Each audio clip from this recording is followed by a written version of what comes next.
She said, don't you remember that time where a kid at my school peed his pants because he kept asking the teacher if he could use the restroom, and she kept saying no. Education schools system. look a lot like prisons.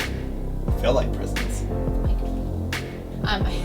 My fist, but that's kind of what it is. We need to, like, we don't have the rulers anymore, but we still kind of rule with that iron fist, right? We need to make children sit down, and they need to, like, to make them do those math facts. This week we are talking about why are traditional schools failing our children. We are not talking about our lovely neighbors who are teachers. We are talking about the public school system. A lot of you are looking at, should I homeschool or should I even continue homeschooling? I know some of you jumped in during coronavirus time and are wondering, okay, so what if the situation changes? Should I homeschool next year? This system is an outdated system. It is not prepared for the 21st century. It is very, very old. No more memorization of facts when you can Google half of those facts or most of those facts. Kind of what you're saying is that we used to have a system that was built off of feeding information to students, and that's changed. That no longer should we try to stuff their heads full of knowledge, but that we should try to train them and help them to be prepared for a world that is ever changing. If we're preparing them for change, we can't just fill them full of knowledge. The whole system needs to change.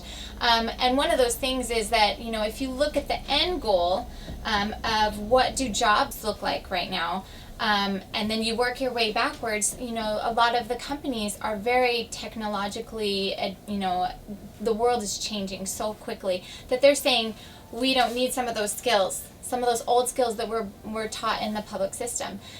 What we need are creativity. We need collaboration, actually not competition, we need collaboration. We need them to learn how to work together. We need problem solving and critical thinking and all of those things. Yeah, the public school does opposite of that. They are actually set up, when it was set up, is to do one thing, and it's really, or to do a couple things. And one of those is to prepare them for tests, to prepare them to just get through the system. And they're really good at that. They're really good at teaching kids to stand in line, to sit down and be quiet, and to you know, be obedient, get up when you're told to get up, walk in a straight line. They're very, very good at that. However, those skills aren't 21st century skills. Those were meant for a different age and a different time. They're there to prepare you for tests, to follow rules. And one of the worst things that they do for our children is they actually teach them to be afraid to be wrong. They tell them that there's only one right answer. Those are horrible things for creativity, for innovation, for some of these 21st century skills that they will need when they are facing adult life. The system really comes from the Prussians, you know, back in the 17th century, when Prussia, which was kind of pre-Germany, they were losing all of these wars to the French, and they wanted these younger kids to become as ready to go out into their German society and be prepared to, one, to fight, two, to go into factories. So you can see here there's a little bit of a difference between just education and what education was thought of by the public system by the Prussians, which was a combination of education plus the nation. So it was a political idea, not just an educational idea. If you segue then into more modern times, we really start to confront some pretty serious issues, because the system was built upon nation building and upon educating the student to become a particular type of person that would be ready for a factory or for the military, and we just don't have that today. Yeah, and you can see it. I mean, that's where the straight lines come from, the bells, even the rows, how the room is set up is just very militaristic. Very militaristic. And you know, and so you see some of those hints in it, whereas like our world has just changed so much. We hear teachers sometimes say, I just need to make them, how do I make them do what I want them to do? Why aren't they obeying me? Like, why aren't they obedient? Why don't they sit down when I tell them to sit down? And let's be clear here that that's not education. Not at all. In your gut, That's you schooling. know that this is wrong when it comes to learning and education. That's schooling, And not which is education. the system they had. I heard recently someone, a teacher, say, you know, how do I still show them love when they aren't obeying me? They're not respecting me. Neil deGrasse Tyson has a lot of brilliant quotes.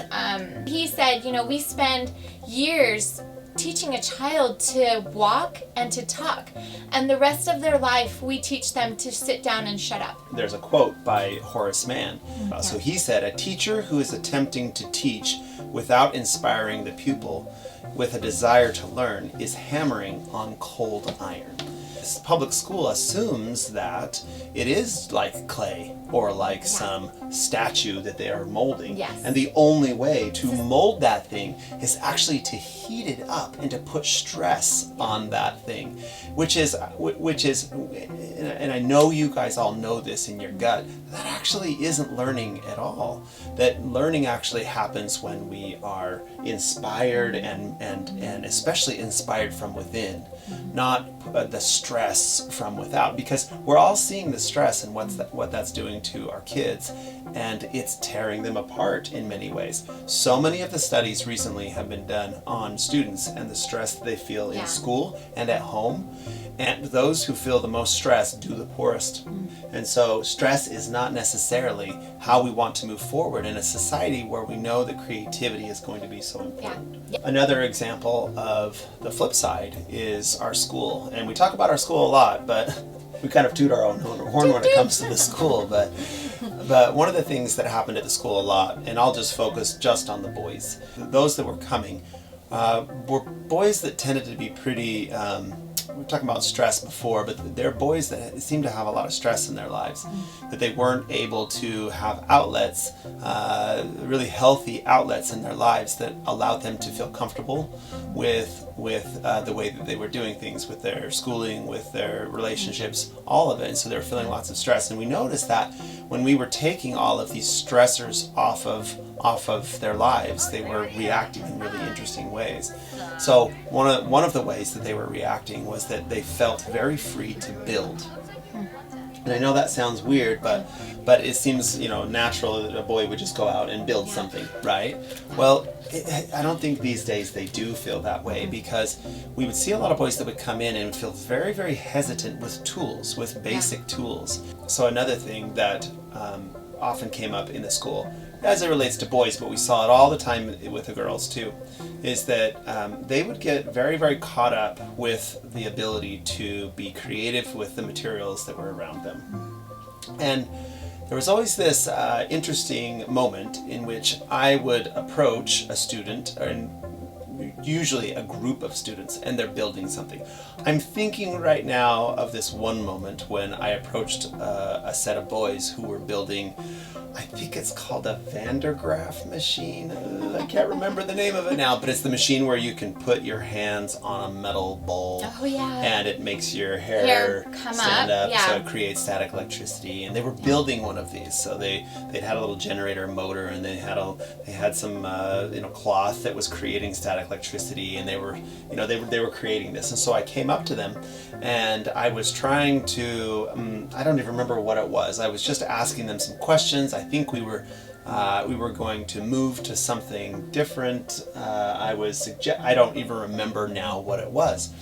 But very often I would get this look, and it was the student looking back at me and kind of telling me, I'm busy.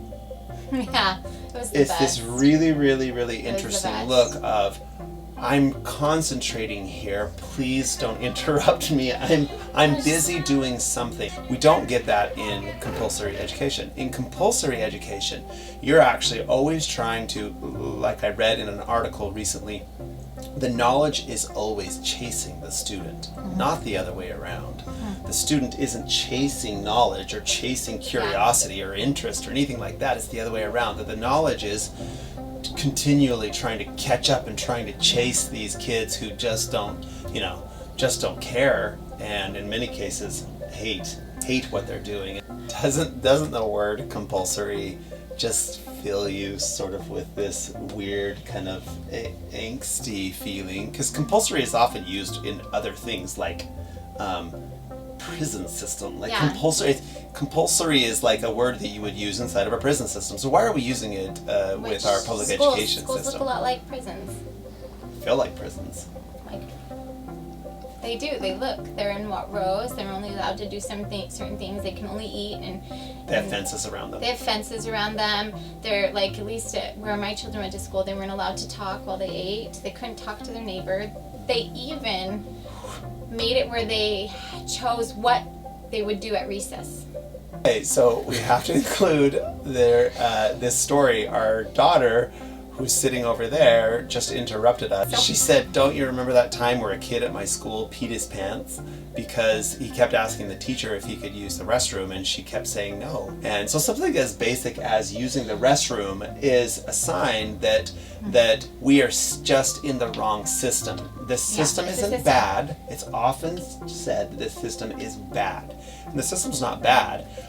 It's like Sugata Mitra says a lot, that the system is just outdated. You might be watching this video because your child is struggling in ways that might be very, very difficult, very traumatic even. And my heart goes out to you because I have heard some of your stories. I have heard some of the things where your child has really, really struggled or really, really lost confidence in themselves, or it's just really not working for them. They are more traumatized than they are learning. And this video is for you. This is to show there are other ways to do it. We always say education, or the traditional school system, is like a very large boat. It's going to take some time to shift it. It's big. It's a big system. But the more parents that are advocating for sensible education, asking why is this rule? Why are you separating them? This doesn't make sense. Advocating for more hands-on learning, more recesses, more breaks, some of these things that are just very sensible, the more it's going to shift. So one thing you can do is, like Sidra said, is you can try to advocate for sensible changes within the public system. Get on the school board especially. If you have a chance to get on a community council or the school board, if you have a charter school, get on one of those and try to advocate for sensible changes that can happen inside the school system. And so you can do that. Another thing is to actually search for ways to do education in the most basic way inside your home. It is the best place. We have continued to advocate for doing schooling inside the home. It is, in our opinion, the best place to do education. You are your child's best educator, and we feel that if you continue to try to implement basic natural ideas of schooling and of education inside your home, your child is going to be good no matter where they're going. If they're going to a public school, or if they're going to a charter school, or if they're being homeschooled. If you try to advocate for sensible and natural ways of learning inside your own home, it doesn't matter. It really doesn't matter. So this week, I want you to look at one way, whether you're at home and you're educating your children at home, or you're educating your children when they get home from school. I want you to look at one way that you can put aside those ideas of traditional school, and you can actually encourage creativity. We'll give you just a couple quick ideas. Getting outside. Create a story and stop right in the middle and say, now it's your turn. You have to finish the story. I always say to Sidra, just do the most basic materials, because that's usually where you get the most creative. Toothpicks, popsicle sticks, straws, hot glue, Legos, anything that can stack, mud. I mean, there's so many just basic materials that can be used for creativity. Okay, that's all we have for this week. Yeah, so like and subscribe, and if you have any questions for us, please put those down below in the comments section. Another awesome thing you can do if you want to get notified of our videos when we post them, if you hit that little bell, it's in one of these corners, that will notify you of our videos. Thanks, See you you next guys. week. See you next week.